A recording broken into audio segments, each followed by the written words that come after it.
Bueno, es lo que se defiende ahora, ¿no? Eres un prototipo, es un arquetipo. Bueno, aburrirme no me aburro, es lo único que sé. Pues parece que has dejado muy convencidos. ¿Cuántas personas estáis trabajando en Biopolis actualmente? En realidad Biopolis son dos compañías, Biopolis, que es la matriz, y Life Sequencing, que hace toda la genómica. En Biopolis 33 y en Life Sequencing 7. Empezamos hace 7 años con 3 personas. Y de momento sobrevivimos, que es mucho lo que está pasando. Bueno, cuando escriban y entiendan de cambio de modelo productivo, pues piensen por dónde tienen que ir las cosas.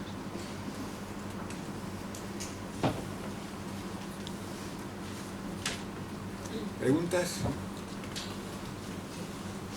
No hay preguntas, Daniel. Pues nada, Podrás tomar el tren. A continuación tengo el placer de presentar a don Francisco García Olmedo. Me permitirás, Paco García Olmedo, porque si no me siento cómodo.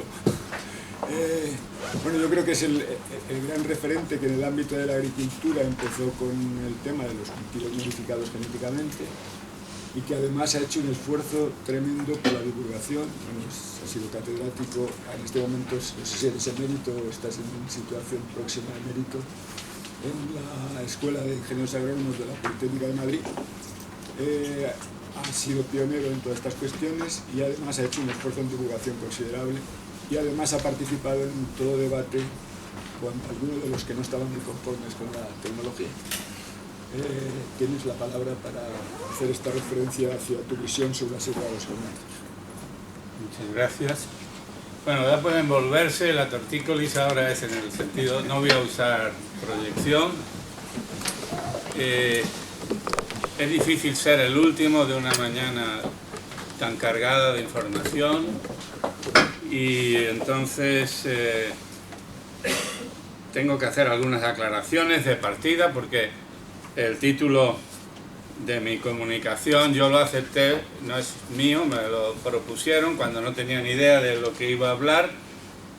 Ahora mismo tampoco tengo mucha idea, pero un poco más sí. Lo que sí he visto que al aparecer al final del programa quiere decir que nada de lo anterior era ciencia, porque dice visión científica. Parece que ahora se van a enterar ustedes de lo que va esto, que todo lo demás será otra cosa, ¿no?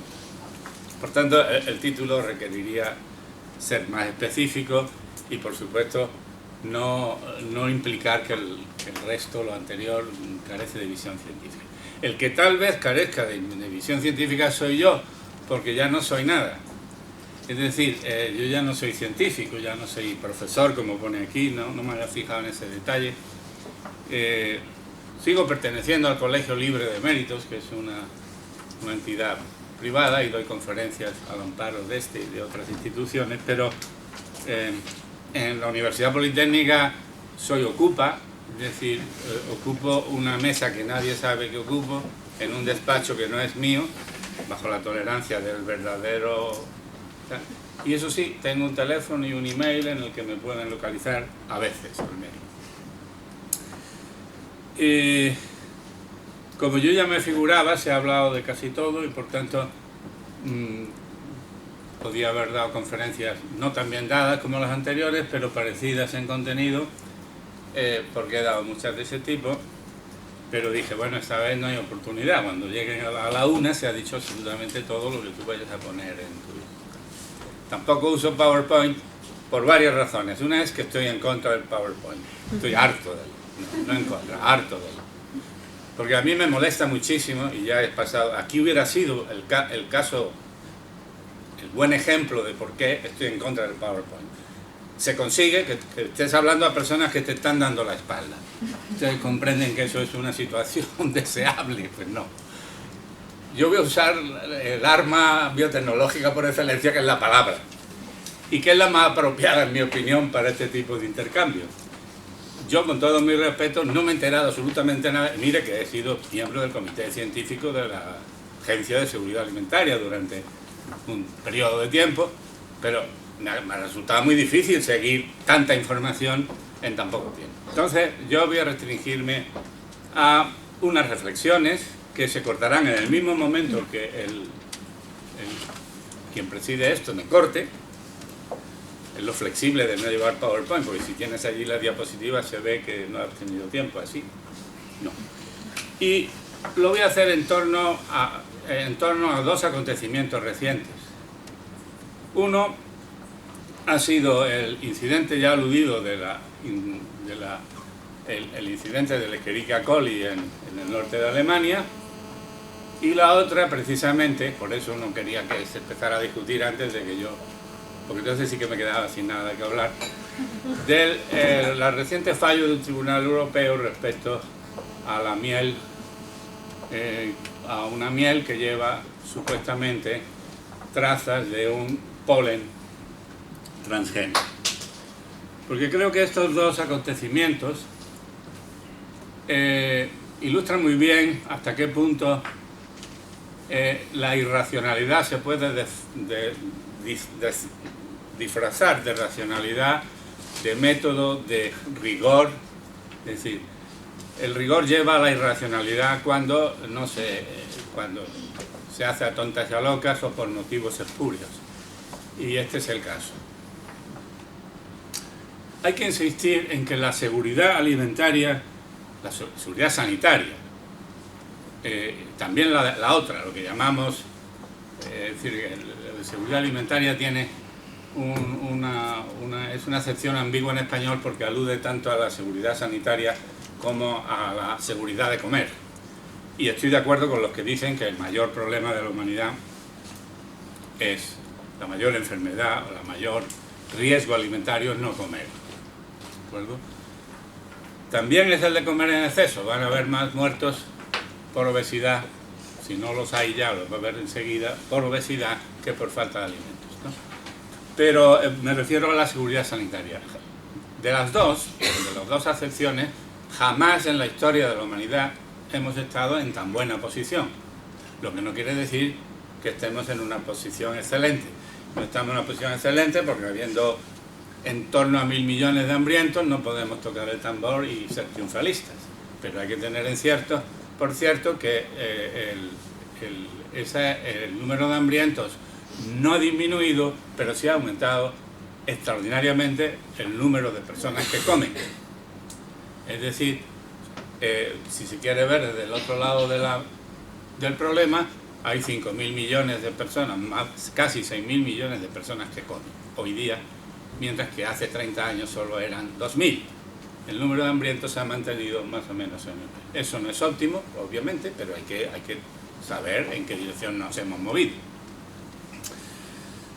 Y es paradójico que justo cuando tenemos la mayor seguridad sanitaria de nuestra historia, exista la mayor preocupación social por los alimentos desde el punto de vista sanitario. Jamás ha habido tantas personas asustadas por qué nos están dando de comer. Y eso ha dado lugar incluso a una situación que afecta a una fracción muy importante de la población, que es la ortorexia, ya sea clínica o subclínica, es decir, la preocupación enfermiza por la sanidad de lo que se come. Esto se ha convertido en una nueva enfermedad, no sé si todavía está clasificada como tal por la Organización Mundial de la Salud, pero más vale que se apresuren en averiguarlo porque efectivamente es un problema. ¿Y a qué podemos achacar esto? Pues lo podemos achacar a múltiples razones, como siempre que hay un problema insidioso no se debe a una sola razón. Por un lado, tenemos una potentísima capacidad analítica, como se ha puesto de manifiesto, y de control, como se ha puesto de manifiesto a lo largo de toda la mañana. Podemos detectar cantidades irrisorias de productos, de organismos, con las tecnologías de la bioquímica, de la biología molecular, de la ingeniería genética. Y eso nos hace conscientes de que la presencia de elementos que antes no éramos capaces de detectar, y ojos que no ven, corazón que no siente. Ahora los detectamos a cantidades irrisorias, cantidades totalmente irrelevantes respecto al peligro que representan, pero basta con decir que están presentes para que corramos despavoridos pensando que nos están envenenando. La transparencia informativa, es decir, hace nada ocurría cualquier accidente alimentario y se enteraban en tu casa y quedaba globalmente diagnosticado como algo nebuloso, no se sabía si era una salmonela o si era tal. Poco a poco hemos ido ganando esta capacidad, pero si ustedes recuerdan, cuando el incidente de la colza, que cuando yo me he dado cuenta de que me tenía que jubilar y de que era demasiado viejo para que los alumnos me prestaran atención, cuando me refería al incidente de la colza y nadie había oído hablar de él porque no habían nacido, pero para mí es un incidente muy reciente, ¿verdad? Pues se puso en manifiesto que faltaba toda una estructura de seguimiento, de control, etcétera, que ahora mismo está verdaderamente de una forma ejemplar sobre la mesa. Hay laboratorios municipales que hacen inspecciones, hay laboratorios regionales, hay laboratorios de todo tipo y por supuesto los estatales. Luego me referiré a un problema de esto, pero de momento eso está ahí. Otro factor tal vez sea la dimensión de los incidentes. Con el riesgo alimentario pasa como con el riesgo de la aviación. Cuando lo que se caía era una avioneta con 2 personas, pues salía una necrológica y casi esa era la noticia. O a lo sumo, pues se ha estrellado una avioneta, porque ahora se caen poquísimos aviones, pero cuando se caen con 200, 300 pasajeros a bordo y se convierte en un impacto. El miedo a volar viene de ahí, no de la estadística, que es el medio más seguro, con diferencia, para transportarse de un sitio a otro. Y luego hay una componente brutal que es meramente ideológica. La ideología se ha infiltrado por completo en el tema del riesgo alimentario. Stalin puso en la cárcel a todos los genéticos, declaró la genética una ciencia burguesa, mandó matar específicamente a algunos de los más ilustres y otros murieron en la cárcel. Cuando se demostró que gracias a esa visión de la genética la URSS pasó mucha hambre durante varios años, pues los nostálgicos de aquel tiempo, y puedo citar nombres y apellidos, lo he hecho en artículos, pero ahora no es el momento, de periodistas españoles que en su día fueron estalinistas y que ahora se siguen metiendo con la genética, pero se tienen que meter de cierta forma. Incluso he visto uno que se metía con la genética cuando 2 de sus hijos habían muerto por SIDA. No nombro, por tanto no estoy diciendo ningún disparate. Por tanto, hay una herencia de izquierdas de que la genética es algo peligroso, asociado a la eugenesia, no sé qué. Y por otro lado hay una herencia de la extrema, del integrismo más feroz, que piensa que hacer genética, modificar un organismo, pues es jugar a Dios. Y Dios los cría, ellos se juntan y esto resulta que es un asunto al que le llueven los malentendidos desde todo el espectro de la política. Evidentemente, si fuera en verdad toda esta industria ideológica del alarmismo, etcétera, pues no estaría aumentando la esperanza de vida desde que se mide ese parámetro. Solo ahora con la obesidad se empieza a temer que este crecimiento ininterrumpido de la esperanza de vida vaya a ser ir en otra dirección. Dicho que la seguridad alimentaria desde el punto de vista sanitario es la mayor que hemos tenido en la historia, eso no es óbice para que un país como Estados Unidos, probablemente el país más avanzado en este tipo de cuestiones, primero que empezó a legislar en esta dirección, etcétera, el número de casos relacionados con el riesgo alimentario son del orden de 70 millones al año. Afortunadamente muchos de ellos benignos, pero hay más de 300.000 hospitalizaciones y hasta 5.000 muertes. Hay estadísticas diversas. Ayer vi otra que es parecida, pero creo que no es la misma. Solo de Escherichia coli, infecciones de Escherichia coli, hay unas 110.000 anuales. en dicho país.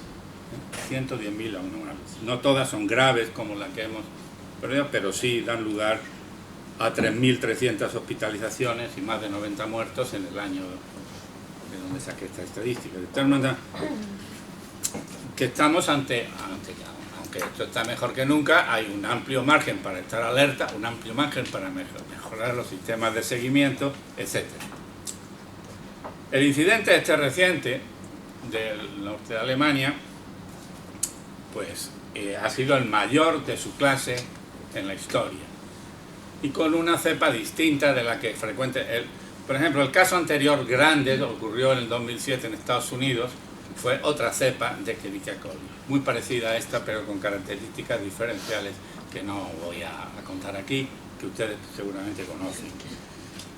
Pero ese caso de Estados Unidos lo tengo yo en mi último libro, y este último caso le supera, y estamos hablando ya de un número muy elevado de 4.000 personas, más de 4.000 personas afectadas, más de 700 fallos renales irreversibles y casi medio centenar o más de medio centenar de fallecidos. Por tanto, estamos hablando de un incidente importante. Diré, ¿y por qué he cogido este ejemplo? Centrémonos un momento en este ejemplo, ya me estoy quitando sin tiempo, no voy a contar el segundo. No, sí, puede que lo cuentes. Vale. ¿Por qué traigo este ejemplo? Bueno, pues porque está claro que la legislación, cuando está mal hecha, es perversa. La legislación europea sobre alimentos orgánicos o ecológicos está escrita por los propios interesados y de una forma absolutamente perversa. Porque, por ejemplo, atribuyéndole al abono nitrogenado perversidades que no tiene, ignorando que sin el abono nitrogenado de síntesis más de la mitad de la humanidad no comería hoy día, pues proponen que solo se debe cultivar, usar como abono nitrogenado la materia orgánica. No voy a entrar en los detalles de que no hay suficiente, etcétera, etcétera, sino que efectivamente no lo hay porque si lo hubiera, pues incumpliría el segundo principio de la termodinámica. Porque la materia orgánica viene de animales o de plantas, pero esas plantas tienen a su vez que comer, y entonces si estamos usando para que las plantas que a nosotros nos interesan coman, ¿de qué comen las plantas que vamos a plantar para que las nuestras coman? Y si usted hace eso, llega a la conclusión de que es lo que en termodinámica se llama un móvil perpetuo de segunda especie, es decir, un imposible termodinámico.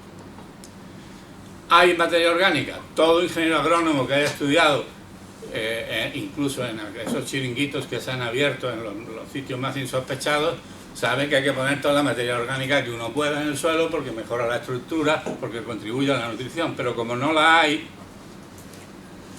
si fuera solo de vacas, se necesitarían 14.000 millones de vacas. Es un cálculo muy sencillo que lo ha hecho nada menos que Norman Borlaug. Es decir, 2 veces y media la población humana. Pero ¿de qué comerían esas vacas? Plantas. ¿Y cómo se fertilizarían esas plantas?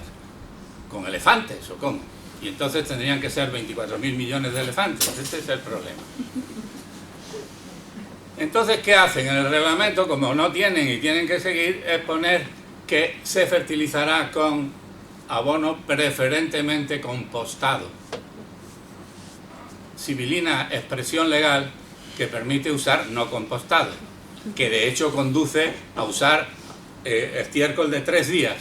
Todas las vacas del mundo, sean ecológicas o no, tienen coliformes, tienen Escherichia coli, y entre las cepas que tienen las cepas letales de las que hemos hablado antes. Por tanto, si el abono se usa para un producto para consumir en verde, como puede ser una lechuga o una espinaca, pues conduce a accidentes como los que antes he mencionado.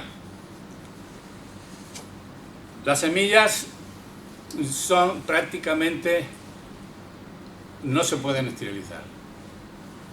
Es curioso que incluso si metemos semillas en lejía pura, La primera sorpresa es que siguen germinando, cosa que yo nunca me esperé, porque en todos los libros de fisiología recomiendan un 10%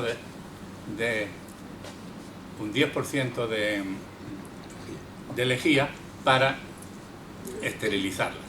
Yo, cuando he tenido que hacer experimentos que no podía haber ninguna bacteria en el experimento, no he logrado que no hubiera ninguna bacteria en el experimento, ni metiéndola en lejía. Ahora vienen estos señores en el norte de Alemania, una granja ecológica, porque Alemania es verde porque llueve mucho, pero también es verde ideológicamente, una granja ecológica al sur de Hamburgo, y compra un lote de semillas ecológicas. No, porque si ustedes leen el reglamento europeo de agricultura ecológica, verán que pone que las semillas serán preferentemente ecológicas, y como si usted luego se va a buscar la estadística de cuántas toneladas de semillas ecológicas se han producido en España, por ejemplo, pues verán que se ha producido 0. Lo de preferentemente es una preferencia que nunca se ejerce. Estas semillas son egipcias y son unas semillas que, a saber dónde se han contaminado con esta cepa, eso es un accidente previsible.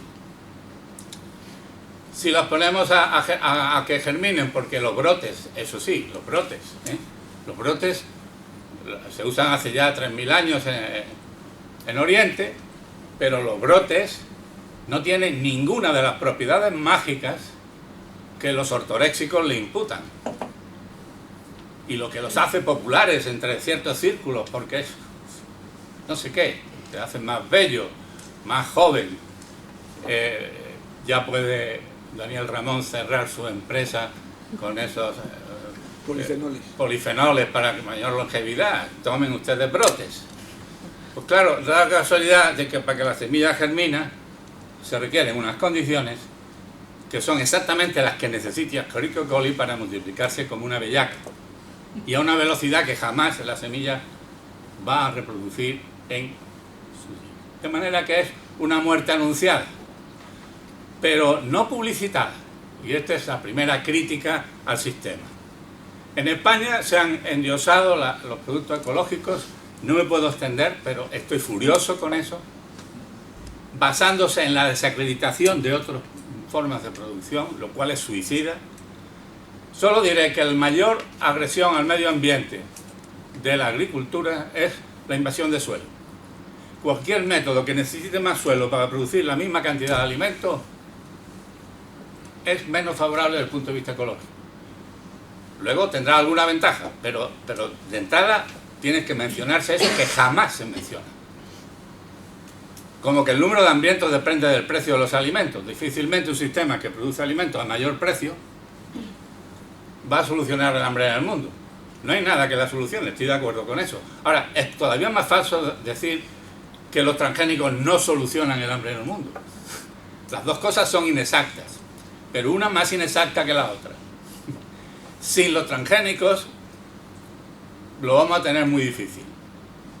Es un elemento más en un problema muy complejo donde entran toda suerte de factores. Sería ridículo que uno solo de ellos solucionara el problema, pero al combatir esa afirmación, que es una afirmación publicitaria, y que, como, en fin, todos sabemos que cuando nos compramos un Mercedes no viene una chica rubia a sentarse a nuestro lado inmediatamente, o sea, es un juego distinto, no está en la literatura científica que los transgénicos vayan a solucionar el hambre en el mundo, sino está en la publicidad.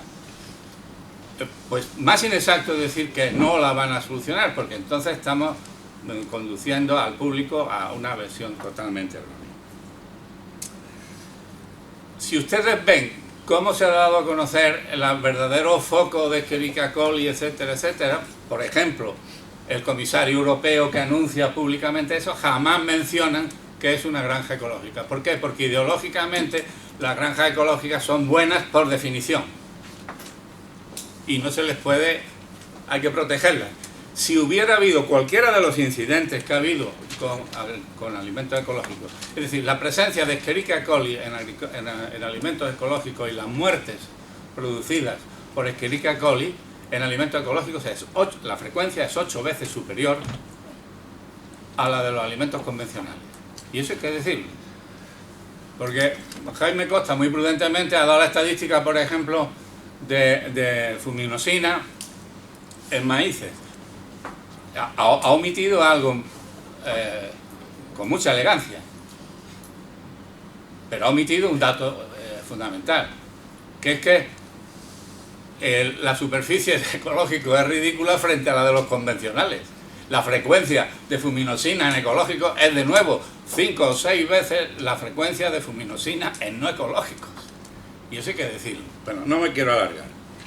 Estoy refiriéndome con esto a que, por un lado, ha habido una política de información sesgada, inexacta, que desvía la atención para proteger a una alternativa de producción que, en mi opinión, ninguna de las cosas en que basa su difusión tienen fundamento científico. No me puedo extender en ello, pero el que quiera que lea mis escritos.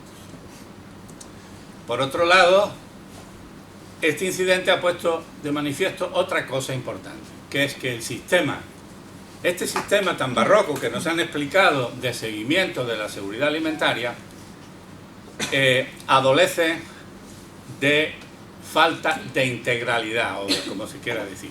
Es decir, para decirlo en términos españoles, lo que ha ocurrido en Alemania puede ocurrir perfectamente en España, porque la fragmentación, la dilución de las responsabilidades de las distintas administraciones respecto a estos incidentes hace que una acción eficaz y rápida sea imposible. En Alemania pasa igual, están los Länder, las ciudades. Entonces, si hay un incidente de estos en una ciudad, hay 7 días para comunicarlo al escalón superior. En el escalón superior hay otros días para comunicarlo al siguiente. Cuando llega a Berlín, han pasado 2 o 3 semanas, en este caso ocurrió, y cuando llegan al laboratorio europeo, verdaderamente equipado, competente para tomar una decisión en un problema que es de escala europea, como se ha visto, pues han pasado casi un mes. Es decir, la babelización del sistema. Afortunadamente, cuando la alarma de la gripe, pues a mí me resultó muy reconfortante que a la salida los 20 y tantas personas, cada uno de su padre y de su madre, uno que entendía, otro que no, uno que venía de no sé qué comunidad y otro que venía de otra, se habían puesto de acuerdo. Pero eso pues porque en aquel momento no había ningún debate político importante que hubiera obligado a las de un color decir lo contrario de las de otro color. De tal modo que, si bien en muchas cosas de seguridad alimentaria se ha ganado transfiriendo a las partes, en otras hemos perdido. Hace falta que la Agencia de Seguridad Alimentaria tenga más autoridad de la que tiene. Ellos no lo van a decir, pero yo sí lo digo. En una alarma como esta tiene que tener la capacidad de poner firmes a todos los laboratorios que haga, coordinarlos, pero no en plan de una asamblea aquí, a ver cómo vamos a analizar el Escherichia coli, sino a los 5 que sepan que vayan a analizarlo lo antes posible. En Alemania, para terminar con este caso, y ya termino, y el otro caso no lo cuento, más que en el coloquio. No puedes contarlo. No. Lo que se... es decir,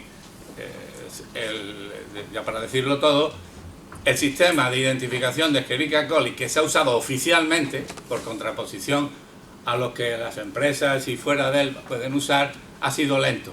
Un sistema microbiológico que requiere esperar para ver el resultado.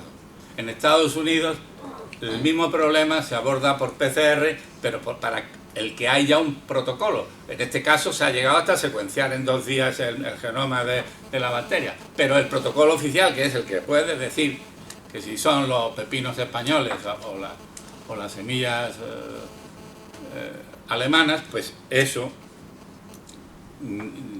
es mejorable, porque creo que es lo único que es razonable. Mientras existan tasas de incidentes como las que he citado, pues hay que mejorar los sistemas, siempre son mejorables. Ahora son los mejores que hemos tenido en la vida.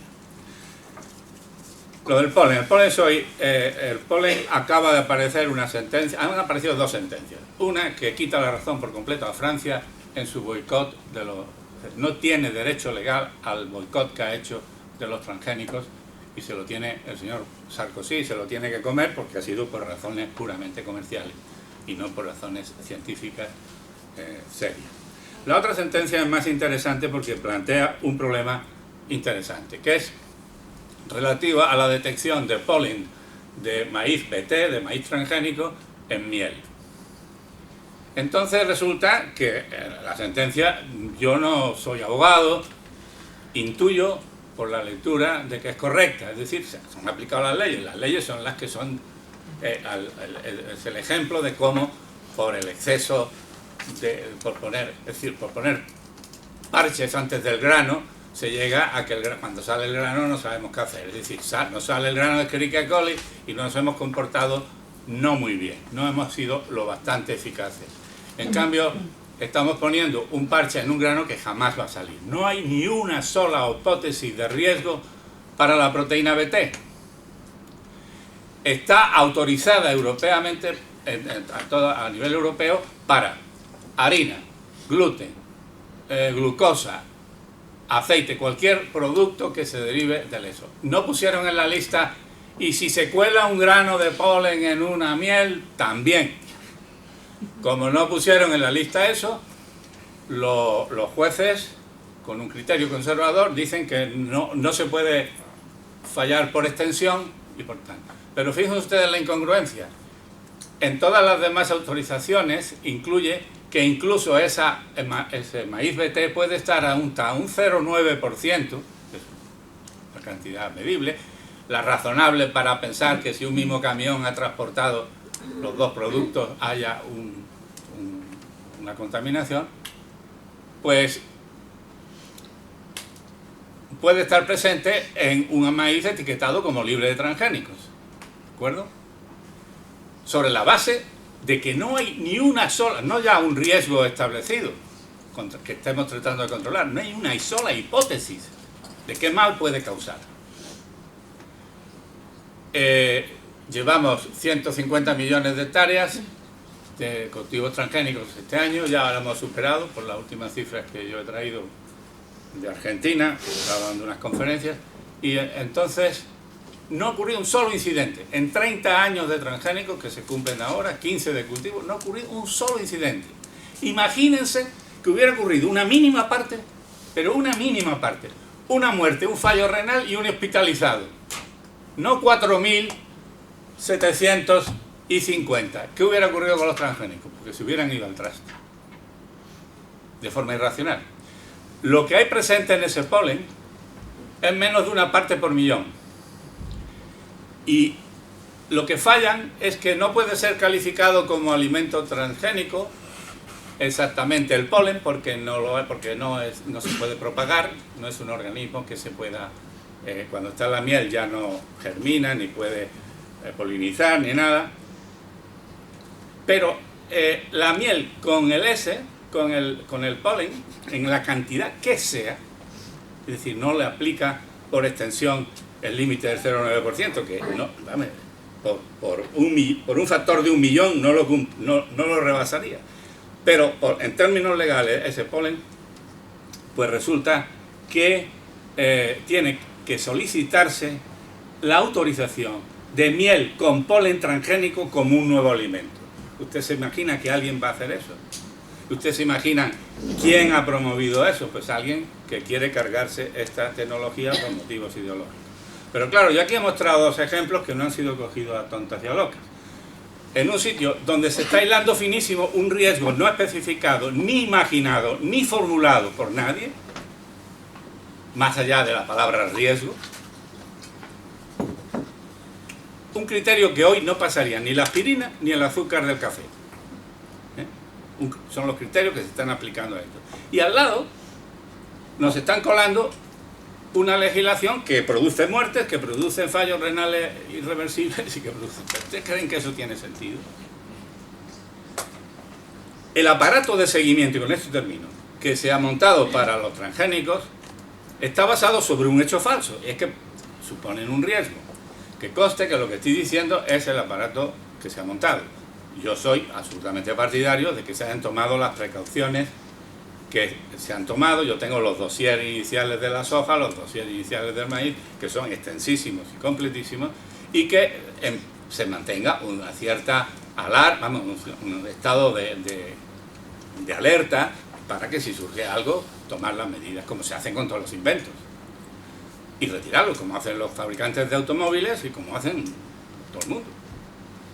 Pero no que cuando se ha demostrado que la aspirina calma los dolores de cabeza en Nueva York, hay que volverlo a demostrar en Madrid, y eso no vale para Alcorcón porque ya no es Madrid. Y lo de Alcorcón ya se sabe, tiene la cabeza más gorda y es más difícil que la aspirina le haga efecto. Pues eso mismo se está aplicando en esto, ¿verdad?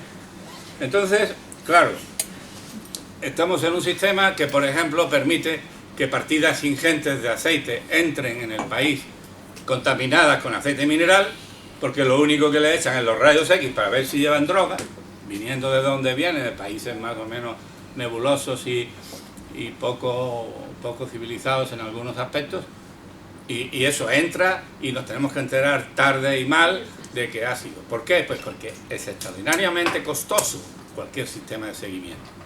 Los medios no son ilimitados, y ahora mucho menos. Si los malgastamos siguiendo un riesgo imaginario, nos colarán los goles en los riesgos bien definidos. Termino. El polen, claro, el polen en la miel. Pero claro, y la miel de rododendro, ¿qué pasa con ella? Que ya en tiempos de Jenofonte el ejército entero, los 10.000 famosos, tuvieron un viaje que pagué las prisas antes de que se inventara el LSD. Es decir, ¿qué me dicen ustedes? Yo estoy a punto de patentarlo. La miel de Datura Stramonium. Me pongo las botas en las discotecas. Quiero decir, esto es una locura, porque entonces la miel tendrá que identificar no solo el polen transgénico, sino qué polen ha caído allí por casualidad. Yo jamás, soy yerno de un gran apicultor que ya falleció, ¿eh? Y yo he estado mucho tiempo allí ayudándole y tal. Yo jamás he visto abejas libando en los maíces. Algún polen les caerá por el camino, pero no es atractivo. El maíz no necesita de las abejas para polinizarse. Se autofecunda, si tengo entendido, cuando yo era joven y estudiaba agrónomos. Estamos ante ejemplos de cómo, por un exceso de... Los herbolarios enteros están llenos de cosas incontroladas. Ahí sí hay un tajo enorme para empezar a ver qué es lo que nos están dando, porque son cosas cuyo riesgo es formulable, es conocido, hay muertes. Y eso es bueno por definición. Los herbolarios, una serie de cosas son buenísimas, y de pronto se concentra un aparato costosísimo. En España no sé cuántas comisiones hay, la interministerial, la de seguimiento, la de bioseguridad, la de biovigilancia. Es que estamos en un mundo verdaderamente donde estamos haciendo un mundo de una cosa que a estas alturas tendría que estar ya en sus justos términos, y a cambio de que nos están cobrando goles por otros lados. Y eso es lo que quería contar. Gracias.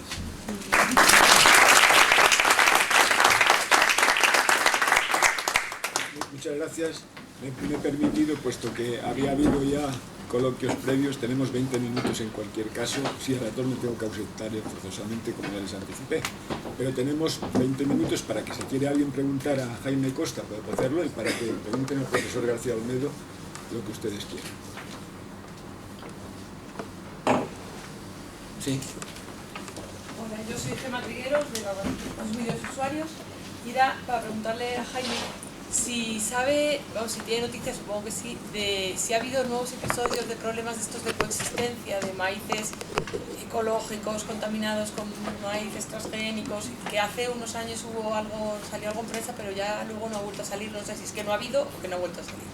Gracias, Gemma. Entre las comisiones que mencionaba el profesor García Olmedo, hay una que es el Comité de Participación, donde estoy ahí precisamente representando a Sibio y a COE, y en esta comisión es un poco el órgano de consulta a la sociedad de las decisiones que después posiblemente sean adoptadas por el Consejo Interministerial de Organismos Modificados Genéticamente. Este tema salió en una de las reuniones hace unos 6 meses, y una de las propuestas de las personas que estaban preocupadas por esa coexistencia fue de que por qué no se preguntaba a las comunidades autónomas, que son las responsables de controlar el cultivo de las variedades modificadas genéticamente, qué casos de problemas de coexistencia conocían. El director o presidente de esta comisión, que es la autoridad competente en España, envió un correo a las 17 comunidades autónomas pidiéndoles casos concretos donde hubiera habido problemas de coexistencia. De las 17 comunidades respondieron 14 y en ninguna de las 14, bueno, mejor dicho, en 13 respondieron que no conocían ningún problema de coexistencia entre maíces modificados genéticamente y los que no lo eran. Y la única comunidad que respondió que había casos fue la de Cataluña, que detalló que en el término de 5 años se habían registrado 4 casos de agricultores ecológicos que habían tenido presencia adventicia entre los niveles de 0,1 y 0,6, si no recuerdo mal, las cifras me bailan porque no lo tengo en la memoria, pero que en ninguno de esos 4 casos informados por los responsables de la Generalitat de Cataluña superaban el 0,9% de presencia adventicia, que es tolerable por la legislación. Entonces estamos en un caso donde la legislación oficial indica que hasta 0,9 no hay ninguna necesidad de etiquetar y por tanto el problema no existe, y en la situación donde algunos proponentes de la agricultura ecológica dicen que ellos no, que ellos quieren que el límite sea 0 y en ese caso podría haber un problema de acuerdo con su visión.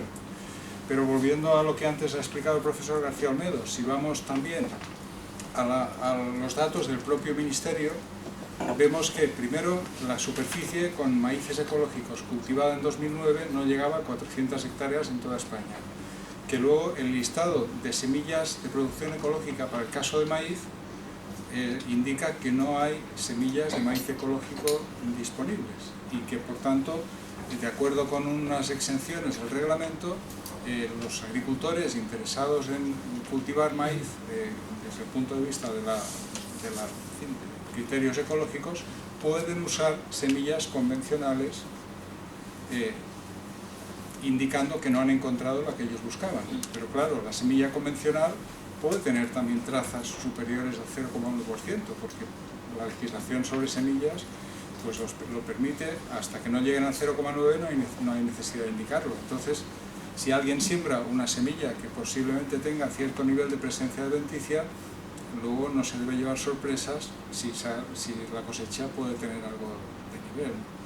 Pero como prueba final de que no hay ningún problema es de que desde el año 98, en que llevan cultivándose estas variedades, antes incluso de ser comercializados MON 810 hasta la fecha, se han cultivado un total que debe superar ya las 600.000 hectáreas y que no hay ningún caso de litigio entre agricultores como consecuencia de coexistencia. Es decir, no hay ningún caso donde un agricultor haya tenido que etiquetar su producción y perder valor como consecuencia de ese etiquetado por culpa de alguien que cerca de él haya contaminado su caso. Y para que eso no ocurra, desde las empresas de semillas estamos difundiendo unas guías de buenas prácticas que incluyen recomendaciones para evitar desarrollo de resistencias, para asegurar la trazabilidad del etiquetado y para que el vecino no tenga problemas de coexistencia. Porque lo que ocurre en el 90% de los casos es que el vecino va a mezclar su cosecha con el propio agricultor. En esos casos el problema es prácticamente imposible, porque al final la cosecha se va a comercializar conjuntamente y se incluye, aunque sea un 2% de variedades modificadas genéticamente, se etiquetará todo como modificado genéticamente. Yo añadiría una cosa que reafirma mi conclusión. El método de detección es todo lo potente que uno quiera. Puede detectar un grano en 1.000.000, si está dispuesto a analizarlo. El producto ecológico admite porque se autorregula, aunque luego aparezca como reglamento europeo, quien lo ha escrito es quien lo quiere usar. Entonces, hasta el 7%, no el 0,9, ni el 0,5, ni el 2, el 7%. Pero además no hay forma analítica de asegurarse que no es más del 7%. En algo, no hay forma, es decir, no hay ningún método analítico que poniendo dos montones, que es bien verificado que este es ecológico y que este no, que permita distinguirlos. No hay, no lo hay. Entonces, y el incentivo económico a que una cosa que vale en el mercado más, en lugar de llevar el 7, lleve el 25%, es enorme.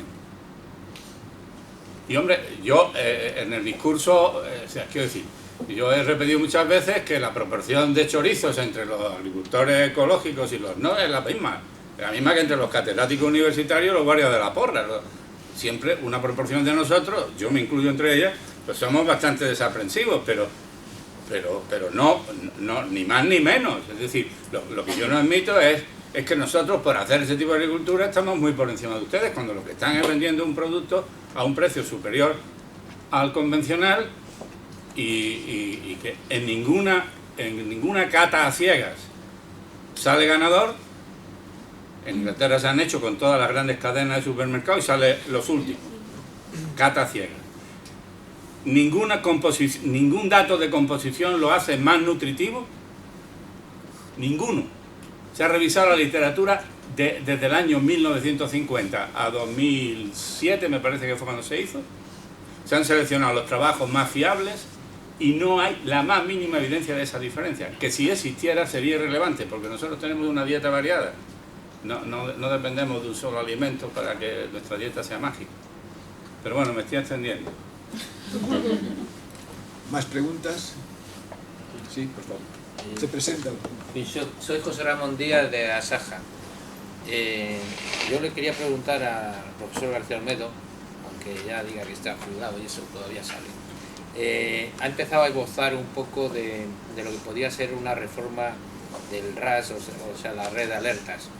Yo me gustaría, si tiene alguna idea más, porque creo que se va a reformar después del Escherichia coli, entonces por saber su opinión y saber por dónde se metería mano, para ser claro. Bueno, los profesores tenemos la virtud, o los ex profesores, de hablar como si supiéramos de muchas cosas de las que no sabemos. Pero yo lo que sí tenemos los profesores es también la precaución de documentarnos en sitios fiables antes de hablar.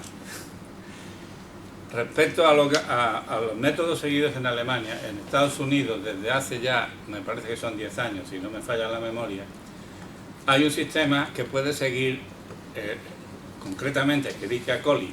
Bien es cierto que es una cepa distinta a la que está dando problemas en Estados Unidos, es una cepa distinta con propiedades muy parecidas, aunque esta tiene sería largo explicar, que tiene un rizo que la hace todavía más puñetera, si se puede hablar en tales términos, ¿verdad?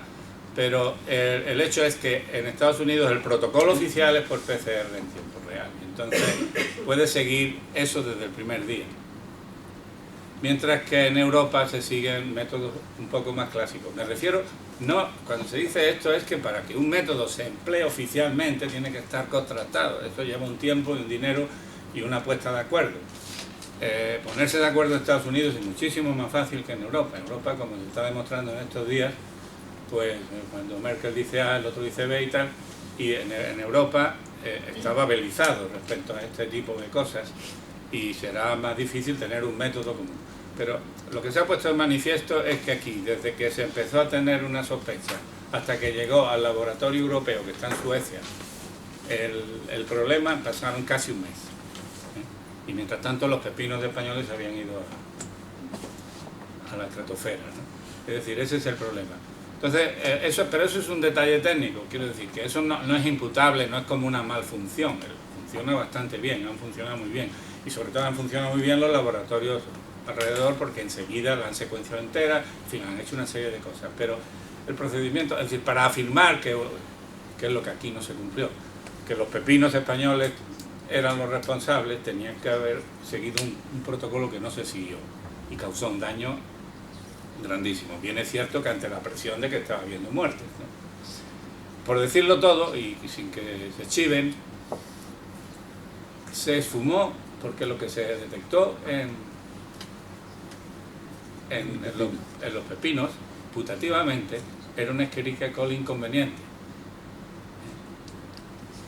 Los pepinos en este caso se salvaron, sí que no se han salvado, pero en fin, salvaron la cara porque no resultó ser la cepa exacta que estaba provocando las muertes. A ver si me explico. Aquí se ha echado un tupido velo y no se ha vuelto a saber. Yo no he vuelto a saber si lo han confirmado a favor o en contra. Quiero decir, si esa ¿Qué ha sido de esas Escherichia coli que supuestamente se encontraron? ¿Cómo se encontraron? Si el método que las identificó era fiable, etcétera, etcétera. O si fue que cuando vieron la primera Escherichia coli se acabaron diciendo esto.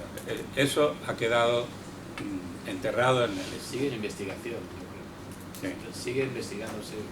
Pero, una conclusión, habrá una conclusión política. Pero que eso se debe saber aquí en España por la siguiente razón, porque es que si nos empeñamos en que... Yo el otro día, en el AVE, un folleto de 20 razones para consumir productos ecológicos, publicado por el Ministerio de Agricultura. Y cuando lo leí, pues no me tiré por la ventana porque no se abre la ventana del AVE, pero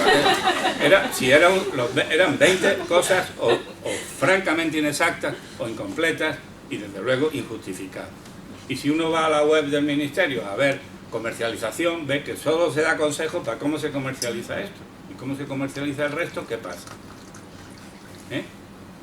Y esta es la estupidez. Ahora el Ministerio está lleno de personas competentes a los que no se escucha y personas incompetentes que son las que mandan, con honrosísimas salvedades. No estoy haciendo... pero están poniendo a personas que dicen cosas como que va a publicar una lista negra de las... O sea, ¿cómo un ministerio puede hacer una declaración que va a publicar una lista negra de parcelas que cultivan algo perfectamente legal y eso? Es que eso es de dementes. Eso solo ocurre en un sitio analfabeto o por el miedo de que va a salir un partido ecologista que puede quitarlo, que también puede ser, por decirlo todo. Y no se chivan, ¿no? Porque luego lo mismo me cae.